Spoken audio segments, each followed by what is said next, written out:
La nuit tombe sur Los Santos, les lumières brillent au loin. Mais dans son cœur il n'y a plus que du chagrin. Demain elle dira adieu à celle qu'il appelait ma fille. Et le silence devient plus lourd que la ville. Assise dans l'herbe, les yeux perdus dans le noir, elle repense aux promesses, aux souvenirs d'espoir. Maman Youyou n'est plus là pour tenir sa main, et Dana sent que le monde devient incertain. Léon s'éloigne comme un fantôme dans la nuit. Son regard froid lui laisse un goût d'ennui. Avant il envoyait un message dès l'aurore, mais ce soir le silence est plus fort. Elle l'a vu rire avec une autre dans le bois, et son cœur s'est brisé sans comprendre pourquoi. Quand il l'a vue, la fille s'est enfuie, et depuis ce moment, Léon l'a fui.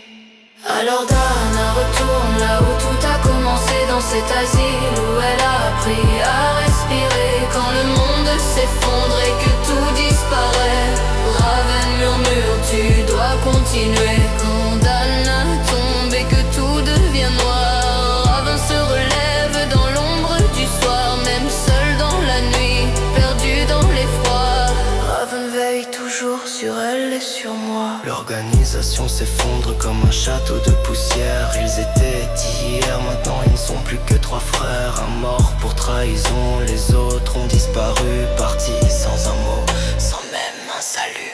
Tout ce qu'elle croyait solide se brise entre ses mains, et le futur semble soudain incertain. Alors elle ferme les yeux dans l'asile, abandonnée comme la petite fille qu'elle était.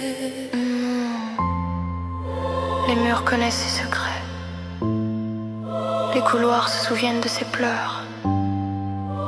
Mais ce soir, dans l'ombre, Raven garde son cœur. Alors Dana retourne là où tout a commencé, dans cet asile où elle a appris à respirer. Quand le monde s'effondre et que tout disparaît, Raven murmure, tu dois continuer.